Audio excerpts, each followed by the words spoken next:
नहीं थी जी जी के बारे में, तो फिर कैसे किया आपने अपने आप मतलब तो चुरा के तैयारी? एक तो होता है कि जब बच्चा यूपीएससी कर रहा है, पेरेंट्स से लेके फ्रेंड्स सबको एक हल्ला होता है कि हाँ बता दो यूपीएससी कर रहा है, यूपीएससी कर रहा है, यूपीएससी कर रहा है। पूरे स्टार्टिंग की मोहल्ले जर्नी में हाँ जैसे रिजल्ट आता है प्रीलिम्स का, क्या हुआ आपका बच्चा हाँ, मतलब तैयारी क्या क्या कर रहा हुआ? है, सबके फोन आ जाएंगे प्री का, जैसे ही पता चला रिजल्ट आया सबके फोन आने लगेंगे रिजल्ट हुआ या नहीं हुआ। फिर मेरे साथ भी यही था, तो वही एक्सपीरियंस से सीखा। First second third attempt fourth attempt तक वो भी मैंने मना ही किया था, लेकिन पेरेंट्स नहीं मानते हैं। तो फिफ्थ अटेम्प्ट में बहुत मुश्किल था, बट मैंने मनाया उनको, मैंने कहा प्लीज प्लीज किसी को मत बताना। सबको तो बोल दो कब पढ़ाई छोड़ चुकी हाँ है मैंने ऐसे। हाँ बोल दो कि कुछ कर रही है कर रही है। तो जब भी कोई पूछता था, क्योंकि सोसाइटी का पार्ट हो तो लोग जाते हैं, जब भी मम्मी पापा फैमिली फंक्शन या अगल बगल के नेबर्स वो आपको बहुत तंग करेंगे कि अच्छा बच्चा क्या कर रहा है, कहाँ पे है। तो मम्मी भी कहती थी पूछ रहे हैं क्या बताऊँ, तो मैंने कहा बोल दो कुछ भी। तो उन्होंने ये कह दिया लगी हुई है कुछ कर रही है कुछ कर रही है, ऐसा बोलते थे। तो फिर इधर लाइब्रेरी में भी क्या हुआ था कि मैंने 2023 में और 24 में, जब ये वाला रिजल्ट से पहले तक लोग पूछते थे कि क्या है इस बार दे रही है पेपर, इस बार अटेम्प्ट देना है, इस बार वो है। तो मैंने कहा देखा जाएगा देखा जाएगा। तो फिर किसी को नहीं बताया हुआ था कि हाँ ये अटेम्प्ट दिया है या दे रही हूँ। और लाइब्रेरी में एक दो लोगों का पहले भी हो रखा था जिनका मेंस और इंटरव्यू जो किसी ने दिया हो, तो किसी को नहीं पता था कि ये चल रहा है। मैं इंटरव्यू 28 मार्च को था मेरा, और फिर आफ्टरनून सेशन में। फिर उसके बाद भी लाइब्रेरी आई, तो 10-15 दिन का जो ये पता था कि रिजल्ट इधर 15-16 में आ जाएगा, तो उतने दिन पढ़ाई नहीं की। तो ये लोग ये भी कह रहे थे इसका तो प्री आने वाला है, ये पढ़ नहीं रही है, क्या है ये तो ऐसे ही कर रही है कुछ। फिर जब रिजल्ट आया और सबको पता चला तो सब बहुत शौक थे, बहुत ज्यादा, बट खुश भी थे, कुछ खुश थे कुछ नहीं खुश थे। बट ओवरऑल मतलब अगर ये क्वेश्चन मैं वहाँ बैठ के एज एन एस्पिरेंट सुन रही होती ना, तो 55 दिन सुन के एंग्जाइटी हो जाती है। तो पहला तो यही होगा कि उस एंग्जाइटी को कंट्रोल करना, कि ठीक है 55 दिन है लेकिन बहुत मोर देन इनफ टाइम है। अगर आप कंटिन्यूसली कर रहे हो तो रिविजन करिए और प्रीवियस ईयर्स को सॉल्व करिए, और फिर अपनी एक स्ट्रैटेजी बनाइए कि कितने पर्टिकुलर क्वेश्चन के सोल्यूशंस देखिए, और फिर उसके बाद में जो केसेस। Welcome to ultimate. उम्मीद है कि आप सब लोग अच्छे होंगे। जैसा कि आप सब लोगों को पता है कि यूपीएससी का रिजल्ट आ चुका है, और अभी हमारे साथ तृप्ति मैम है। मैम का सिलेक्शन फाइनल रूप से हो चुका है यूपीएससी सीएससी में। मैम से आज हम बातचीत करने वाले। मैम ने कैसे कैसे पढ़ाई किया, कौन सी किताबें पढ़ी, क्या स्ट्रगल रहा। यदि आप लोग नया है चैनल को सब्सक्राइब कर ले। सबसे पहले मैम आपको बहुत बहुत बधाई और शुभकामनाएं। Thank you so much. कैसा लग रहा है इस वक्त मैम आपको? बहुत अच्छा लग रहा है रिजल्ट में नाम आने के बाद, कि फाइनली जितने सालों की मेहनत थी वो सक्सेसफुल हुई। मैम शुरुआत से अपना एजुकेशनल बैकग्राउंड वगैरह आप बताओ कि आपकी शुरुआती पढ़ाई लिखाई कैसे कैसे क्या क्या हुई? स्कूलिंग मेरी 12th तक गोंडा में ही हुई है, फातिमा स्कूल से। उसके बाद मैंने ग्रेजुएशन बीकॉम ऑनर्स में किया था डीयू में, कमला नेहरू कॉलेज से। फिर उसके बाद 2017 के लास्ट से मैंने प्रिपरेशन स्टार्ट कर दी थी। तो वो जर्नी काफ़ी लंबी रही है। ये 5th अटेम्प्ट था मेरा, और उसमें जाके मैं सफलता प्राप्त की। जब मैम आपका नाम पीडीएफ में आया तो सबसे पहले आपको किसने बताया और आपने किससे कॉल किया? मैंने अपने फ्रेंड से कहा था कि मेरा नाम देख लो, क्योंकि मेरी कोई हिम्मत नहीं थी इतना बड़ा नाम लिस्ट में देखने की। फिर नाम आया, फाइनली सेलिब्रेशन हुआ, तुरंत मैंने पापा को कॉल किया था कि लिस्ट में नाम आ चुका है। जी, वो दिन पूरा कैसा रहा रिजल्ट वाला आपका? दोस्तों, आगे बढ़ने से पहले मैं बात करना चाहता हूँ इंडिया के टफेस्ट एग्जाम यूपीएससी के बारे में, जिसका सपना हर साल करोड़ों लोग देखते हैं। शायद आपने मैंने लाइफ में एक बार तो आईएएस, आईपीएस और आईएफएस ऑफिसर बनने के बारे में जरूर सोचा ही होगा, क्योंकि ये एक एग्जाम है जिसे क्लियर करने पे आपके एक सिग्नेचर से लाखों लोगों के जीवन में बदलाव ला सकते हैं। और आप सभी एस्पिरेंट के लिए मेरे पास इससे जुड़ी एक अमेजिंग न्यूज है। 28 अप्रैल दोपहर 1 बजे अनअकैडमी यूपीएससी अनस्टॉपेबल चैनल पे इस साल का biggest event for UPSC Unacademy मंजिल 2024 होने वाला है। इस इवेंट में इस साल के UPSC toppers rank 2 Animesh Pradhan, India के top educator Mrinal Patel sir, Sudarshan Gurjar sir, Madhukar Kotwe sir, Sarmad Maharan sir, और इतना ही नहीं, फेमस सेलिब्रिटीज और इंस्पायरिंग पर्सनालिटीज जैसे कि एस्पायरेंट सीरीज के संदीप भैया और आपके कैजुअल विजेंद्र सर भी ये अटेंड करने वाले हैं। इनफैक्ट मैं खुद आपको पर्सनली इनवाइट कर रहा हूँ। अनअकैडमी ने आपके लिए 2 बड़े सरप्राइज प्लान कर रखे हैं। देखिए, यूपीएससी के नाम पे मोटिवेशन और स्ट्रेटजी वीडियो को आप डेली देखते ही होंगे, लेकिन इस इवेंट के माध्यम से आप टॉप रैंकर्स और इंडिया के बेस्ट एजुकेटर से गाइडलाइन लेके वाकई में अपनी प्रिपरेशन को एक सही डायरेक्शन दे सकते हैं। इस इवेंट में होने वाला एक आइकॉनिक और मजेदार गेम शो जिसमें आप घर बैठे भाग ले सकते हैं। इसीलिए सभी स्टूडेंट और स्पेशली यूपीएससी एस्पायरेंट को तो ये इवेंट बिल्कुल भी मिस नहीं करनी चाहिए। आप 28 अप्रैल दोपहर 1 बजे से 2:30 बजे के बीच घर पे बैठकर इस इवेंट को देख सकते हैं। Unacademy UPSC unstoppable YouTube channel पे। लिंक डिस्क्रिप्शन में एंड पिंड कमेंट में दिया गया है। प्लीज वीडियो पे जाके नोटिफाई मी पर क्लिक करें और वीडियो को लाइक करें। बहुत ही बिजी दिन था। फाइनली पे बहुत टाइम बाद इतने कॉल्स पे कॉल्स खत्म नहीं हुए। फिर उसके बाद में हम मंदिर भी गए, सेलिब्रेट भी किया। अष्टमी था, हमारा फास्ट भी था, तो वो नहीं तोड़ा। 12 बजे का वेट किया कि ठीक है 12 बजेंगे। उसके बाद सेलिब्रेशन बहुत अच्छे से बाहर जाके खा पी के किया। पूरे दिन का अपना आप टाइम टेबल बताओ कि आप कैसे कैसे दिन की शुरुआत करती थी, फिर कैसे क्या? सबसे पहले मैं देखती थी कि सोशल मीडिया पे मैं थी, बट मैं कुछ पोस्ट नहीं कर रही थी। तो रील्स वगैरह अवॉइड करने के लिए मॉर्निंग में एक बार तो मैं कुछ ना कुछ पढ़ने का ही देखती थी सबसे पहले उठते ही। तो मे बी जब कुछ भी आ जाए, अगर न्यूज़पेपर मिल जाए तो वो, अदरवाइज कुछ भी पढ़ने का आधे घंटे का एक स्लॉट। फिर उसके बाद न्यूज़पेपर से स्टार्ट करके फिर ऑप्शनल के लिए अलग टाइम टेबल की मैंने जैन से लेके जुलाई से लेके जैन एंड तक ऑप्शनल किया।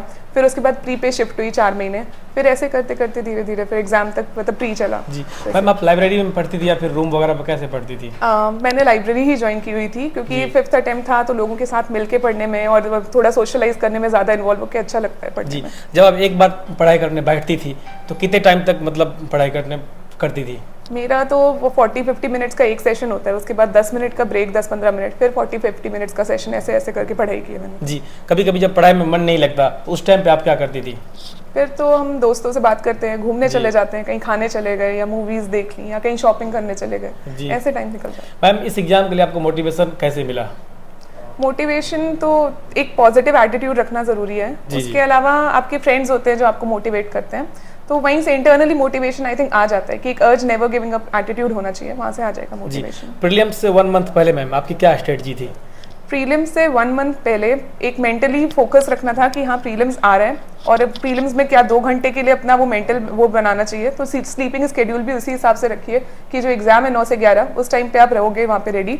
CSAT स्टार्ट कर दिया था कि मैंने प्रीवियस ईयर्स पे बेसिकली बहुत ध्यान दिया था। मॉक्स मैंने शायद 5-6 लगाए, प्रीवियस ईयर्स पे ही पूरा ध्यान था कि उनको एनालाइज करना और इस हिसाब से अपना मेंटल स्ट्रैटेजी बनाना और खुद को काम करना, मोटिवेट करना कि हाँ हो सकता है। जी, जैसे कि मैम आपने बताया प्रीवियस ईयर, तो यूपीएससी में मतलब रिपीट तो नहीं होते, फिर मतलब क्या फायदा होता है प्रीवियस ईयर का? प्रीवियस ईयर से हमको ट्रेंड समझ में आता है कि यूपीएससी का ट्रेंड क्या है, और क्वेश्चंस एनालाइज करके ये समझ में आ रहा है अच्छा हमें किस लेवल पे अपनी नॉलेज को रखना है, कितने डेप्थ में।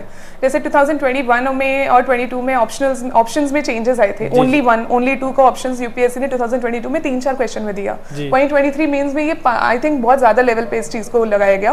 फिर सीसैट का भी लेवल धीरे धीरे बढ़ता जा रहा है। तो प्रीवियस ईयर एनालाइज करके समझ आ रहा है कि यूपीएससी आपको क्या हिंट देने की कोशिश कर रहा है। सीसैट के लिए आपने क्या तैयारी की थी, जैसे कि पैसेज या फिर मैथ्स, रीजनिंग, किस पे फोकस था ज्यादा? मेरा 12th में मैथ्स था, तो मतलब थोड़ा मैथ्स में बैकग्राउंड ठीक था मेरा, बट फिर भी सीसैट के लिए मैंने प्रीवियस ईयर्स किए हुए थे और प्रीवियस ईयर्स को ही सॉल्व किया, उनको ही एनालाइज किया, उनके जो सॉल्यूशंस आते हैं उन पे बेसिकली मेरा ध्यान था। और पैसेजेस के लिए जो सीसैट के प्रीवियस ईयर के पैसेजेस थे उनको करके फिर उनके सोल्यूशंस, आंसर कीज यूपीएससी के मैच करके अपनी स्ट्रैटेजी बनाई है। जी मैम, आपने आंसर राइटिंग की शुरुआत कब की थी और कैसे आंसर राइटिंग करती थी? मैंने आंसर राइटिंग की शुरुआत आई थिंक जुलाई में कर ली थी, 2023 की 22 की जुलाई में शायद से। प्रीलिम्स के बाद शुरू किया या पहले भी किया था? नहीं, पहले से ही किया था। तो जुलाई से लेके दिसंबर एंड तक मेरा आंसर राइटिंग चलता था, मतलब GS 1, 2, 3, 4 उसके 4 आंसर्स हर दिन, 4 या 5 आंसर्स हर दिन लिखती थी। फिर जो स्टैंडर्ड बुक्स आती हैं किसी भी इंस्टीट्यूट की, उनसे उनको मैच करके देखती थी कि अच्छा कितना सही है, क्या उनके पॉइंट्स में यूज कर सकती हूँ, क्या नहीं यूज कर सकती हूँ। तो इस मॉक टेस्ट वगैरह आपने आंसर राइटिंग के लिए कुछ? मॉक टेस्ट आंसर राइटिंग के लिए मैंने इधर जब मेंस दिया था उस टाइम पे एक टेस्ट सीरीज ज्वाइन की थी, और उसके अलावा ऑप्शनल का भी अपना एंथ्रोपोलॉजी का भी एक टेस्ट सीरीज ली थी। GS 4 पेपर के लिए मैम आपने क्या किया था? GS 4 के लिए मैंने मार्केट से ही जो नोट्स आते हैं, मैंने एक इंस्टीट्यूट के नोट्स लिए थे और फिर उन्हीं को ही पढ़ के, फिर प्रीवियस ईयर्स देख के, उनके सोल्यूशंस देख के, और फिर उसके बाद में जो केस स्टडीज होती है उनको एनालाइज करके खुद से उनके आंसर्स, और कीवर्ड्स पे बहुत ध्यान दिया था। बेसिकली सिलेबस में ही यूपीएससी के जो कीवर्ड्स हैं उनको अच्छे से प्रिपेयर करो तो आई थिंक एथिक्स हो सकता है। ओके मैम, आपने कोई प्लान बी लेके चल रही थी या फिर क्या मतलब सिर्फ इसी पे फोकस था, यूपीएससी करना है? आई थिंक फोकस इसी पे लिए था, इसीलिए 5th अटेम्प्ट तक आई थी, वरना प्लान भी होता शायद पहले ही स्किप कर दिया होता मैंने। यदि आपका सिलेक्शन नहीं होता इस बार भी तो फिर क्या कर दिया आप? सिलेक्शन नहीं होता तो आई थिंक बहुत मुश्किल हो जाता पेरेंट्स को समझाना और सब फैमिली को कि हाँ एक और अटेम्प्ट का है, लास्ट अटेम्प्ट है, और वेट करना उसके लिए। तो मेंटली बहुत अपने आप को प्रिपेयर करना होता, और फिर रुकती देखती 2 महीने थे क्योंकि इस बार, तो अभी वही देखती कि कितना तैयार है। अगर लगता कि हाँ दे सकती हो तो शायद मैं फिर से दे रही होती या देखती फिर आगे। जैसे कि मैम आप मतलब मॉक इंटरव्यू दी होगी कोचिंग वगैरह में और रियल इंटरव्यू में भी गई, तो दोनों में क्या डिफरेंस लगा आपको, रियल में और मॉक में? बहुत ज़्यादा डिफरेंस है। Like mock interviews basically question answer जैसा लगेगा कि आपसे वो पूछ रहे हैं और आपकी नॉलेज चेक कर रहे हैं, बट रियल इंटरव्यूज में वो इतना अलग हो जाते हैं कि आपकी पर्सनालिटी चेक करते हैं। पहले क्वेश्चन से ही आपको वो घबराने का मौका नहीं देते वहाँ पे, और आपको बहुत ईजिली वहाँ पे वो बहुत अच्छे से लाइट माहौल बना के रखते हैं कि आप मतलब बच्चा वहाँ पे नर्वस भी है ना तो वो बिल्कुल नर्वस ना फील करे। जी, मैं अपनी बुक लिस्ट बताओ, आप लास्ट में बता दो। बुक लिस्ट में बेसिकली पॉलिटी के लिए तो लक्ष्मीकांत मैंने की थी, आर्ट एंड कल्चर के लिए नितिन सिंघानिया और क्लास 11th वाली एनसीईआरटी की थी। बेसिकली बुक लिस्ट में एनसीईआरटीज हैं, उसके अलावा मेन ये आर्ट एंड कल्चर का ये था। मैंने रमेश सिंह की थी इकोनॉमिक्स के लिए, दो आई थिंक अभी आजकल बहुत सारी नई बुक्स आ गई हैं, वो लोग प्रेफर कर सकते हैं। और बस एनसीईआरटीज ही हैं बेसिकली, और ये बुक्स जी एनसीईआरटी में और स्पेक्ट्रम फॉर वो हिस्ट्री, मॉडर्न हिस्ट्री। एनसीईआरटी कौन कौन सी पढ़नी चाहिए और कितने क्लास से? अगर जैसे बिल्कुल ही आपको मतलब स्टार्ट कर रहे हो, बिल्कुल ही न्यू हो आप, तो आप अपना बेस बनाने के लिए बस एक बार रीडिंग कर लो 6 से, तो आपका एक बेस बन जाएगा। बट आपको आई थिंक 9th 10th और 11th 12th पे ज़्यादा ध्यान देना चाहिए। और ज्योग्राफी वगैरह के लिए 11th और 12th अगर कर लोगे तो आई थिंक ज्योग्राफी के लिए उतना ही काफ़ी है। मतलब सोर्सेज को लिमिट कर देना चाहिए, उनका मल्टीपल टाइम रिविजन्स, ये की है। जी, इस एग्जाम के लिए मैम कोचिंग लेना मतलब इम्पोर्टेंट है या नहीं? अगर आपको गाइडेंस फैक्टर मिस कर रहा है कि लाइक लग रहा है कि आपको हेल्प मिल सकती है कोचिंग से, तो लो। अदरवाइज ज़रूरत आज के ज़माने में आई थिंक नहीं है, यूट्यूब पे बहुत सारे सोर्सेज मिल जाते हैं, तो उससे आप कर सकते हो। आपने सेल्फ स्टडी से किया था या फिर मैंने यूट्यूब वगैरह से पढ़ गए? मैंने तो यूट्यूब पे जैसे कोई टॉपिक नहीं समझ में आया उसको गूगल कर लिया, या तो फिर यूट्यूब पे उसकी कोई वीडियो देख ली, और बाकी खुद से ही पढ़ के हो गया। जी, जैसे कि मैम बोला जाता है यूपीएससी एग्जाम में क्या पढ़ना है और कुछ चीज़ें स्किप भी करना है। हाँ। तो क्या स्किप करना है वो आपको कैसे पता चला? ये तो प्रीवियस ईयर को देख के उनको पढ़ के ना फिर पता चल जाता है कि अच्छा ये चीज़ें इंपॉर्टेंट हैं। आप क्वेश्चंस को एनालाइज करोगे तो आपके मन में आने लगेगा कि हाँ ये चीज़ें हैं जो मुझे पढ़नी है और ये चीज़ें हैं जो नहीं पढ़नी है। फिर वो ये प्रीवियस ईयर से ही आपको की मिल जाएगा कि कहाँ पे इंपॉर्टेंट लगेंगी चीज़ें और क्या है ना अनइम्पॉर्टेंट लगेगा, फिर उनको स्किप करना चाहिए। ओके, इंटरव्यू में आपसे क्या सब क्वेश्चन पूछा गया वहाँ पे? मेरा इंटरव्यू बेसिकली हॉबीज़ पे ज़्यादा था, तो मैंने एक्सप्लोरिंग न्यू फूड ईटरीज और ट्रैवलिंग और डांसिंग लिखा था। तो इंटरव्यू में जाते ही पहला क्वेश्चन हॉबीज़ से आया था कि आपने पहली फूड ईटरी अपनी लेटेस्ट क्या एक्सप्लोर की है, और कॉमर्स से रिलेटेड कुछ क्वेश्चंस थे क्योंकि मेरा बीकॉम ऑनर्स ग्रेजुएशन था, एंथ्रोपोलॉजी भी था क्वेश्चंस में, तो उनसे रिलेटेड क्वेश्चंस आए थे इंटरव्यू में। ओके, जैसे कि मैम आपसे अभी बात हुई थी ऑफ कैमरा, तो आप बता रही थी कि आपने किसी को बताई नहीं थी जी के बारे में, तो फिर कैसे किया आपने अपने आप मतलब तो चुरा के तैयारी? एक तो होता है कि जब बच्चा यूपीएससी कर रहा है, पेरेंट्स से लेके फ्रेंड्स सबको एक हल्ला होता है कि हाँ बता दो यूपीएससी कर रहा है, यूपीएससी कर रहा है, यूपीएससी कर रहा है। स्टार्टिंग की जर्नी, हाँ जैसे रिजल्ट आता है प्रीलिम्स का, क्या हुआ आपका बच्चा हाँ, मतलब तैयारी क्या हुआ? है? सबके फोन आ जाएंगे प्री का, जैसे पता चला रिजल्ट आया सबके फोन आने लगेंगे रिजल्ट हुआ या नहीं हुआ। फिर मेरे साथ भी यही था, तो वही एक्सपीरियंस से सीखा। First second third attempt fourth attempt तक वो भी मैंने मना ही किया था, लेकिन पेरेंट्स नहीं मानते हैं। तो 5th अटेम्प्ट में बहुत मुश्किल था, बट मैंने मनाया उनको, मैंने कहा प्लीज प्लीज किसी को मत बताना, सबको बोल दो कि पढ़ाई छोड़ चुकी है। मैंने बोल दो कि कुछ कर रही है। तो जब भी कोई पूछता था, क्योंकि सोसाइटी का पार्ट हो तो लोग जाते हैं जब भी मम्मी पापा फैमिली फंक्शन या अगल बगल के नेबर्स, वो आपको बहुत तंग करेंगे कि अच्छा बच्चा क्या कर रहा है, कहाँ पे है। तो मम्मी भी कहती थी पूछ रहे हैं क्या बताऊं, तो मैंने कहा बोल दो कुछ भी। तो उन्होंने ये कह दिया लगी हुई है, कुछ कर रही है, ऐसा बोलते थे। तो फिर इधर लाइब्रेरी में भी क्या हुआ था कि मैंने 2023 में और 24 में, जब ये वाला रिजल्ट से पहले तक लोग पूछते थे कि क्या है, इस बार दे रही है पेपर, इस बार अटेम्प्ट देना है, इस बार वो है। तो मैंने कहा देखा जाएगा। तो फिर किसी को नहीं बताया हुआ था कि हाँ ये अटेम्प्ट दिया है या दे रही हूँ। और लाइब्रेरी में 1-2 लोगों का पहले भी हो रखा था जिनका मेंस और इंटरव्यू जो किसी ने दिया हो, तो किसी को नहीं पता था कि ये चल रहा है। मैं इंटरव्यू 28 मार्च को था मेरा, और फिर आफ्टरनून सेशन में, फिर उसके बाद भी लाइब्रेरी आई। तो 10-15 दिन का जो ये पता था कि रिजल्ट इधर 15-16 में आ जाएगा, तो उतने दिन पढ़ाई नहीं की। तो ये लोग ये भी कह रहे थे इसका तो प्री आने वाला है, ये पढ़ नहीं रही है, क्या है ये तो ऐसे ही कर रही है कुछ। फिर जब रिजल्ट आया और सबको पता चला तो सब बहुत शौक थे, बहुत ज्यादा, बट खुश भी थे, कुछ खुश थे कुछ नहीं खुश थे, बट ओवरऑल मतलब एक ठीक था। मेरे को लगता है बहुत अच्छा डिसीजन है, क्योंकि एक ना प्रेशर जो आप पे बिल्ड हो जाता है कि लोगों पूछने लगते हैं कि आके क्या हुआ, आप उससे बच जाते हो। तो ना बताना ज्यादा बेटर है। जी, जैसे कि मैम अभी प्रीलिम्स का लगभग 55 दिन बचा हुआ है। हाँ। तो जिन एस्पिरेंट का भी प्रीलिम्स एग्जाम है उन्हें मतलब क्या करना चाहिए आपके हिसाब से, जैसे कि आप सिलेक्टेड हो? अगर ये क्वेश्चन मैं वहाँ बैठ के एज एन एस्पिरेंट सुन रही होती ना, तो 55 दिन सुन के एंग्जाइटी हो जाती। तो पहला तो यही होगा कि उस एंग्जाइटी को कंट्रोल करना कि ठीक है 55 दिन है, लेकिन बहुत मोर देन इनफ टाइम है। अगर आप कंटिन्यूसली कर रहे हो तो रिविजन करिए और प्रीवियस ईयर्स को सॉल्व करिए, और फिर अपनी एक स्ट्रैटेजी बनाइए कि कितने पर्टिकुलर क्वेश्चंस आपको लग रहे हैं जो आप करेंगे तो आपकी कट ऑफ क्लियर हो जाएगी। इस साल आई थिंक कट ऑफ कम गई है, बट इसका मतलब ये नहीं नेक्स्ट ईयर वो कम जाएगी, क्योंकि हो सकता है सीसैट वो इजी भी दे दें, टफ भी दे दें। तो एक मेंटल स्टेट से वहाँ घुसना है कि मतलब यूपीएससी कुछ भी कर सकता है। अनप्रेडिक्टेबल पब्लिक सर्विस कमीशन एक उसका बोलते हैं सैटारिकल वे में, तो वो उसको मेंटली प्रिपेयर रहिए कि वहाँ पे कुछ भी हो सकता है, तो फिर आप एग्जाम को अच्छे से देंगे। ओके, प्रीलिम्स में हम कितना क्वेश्चन अटेम्प्ट करना चाहिए?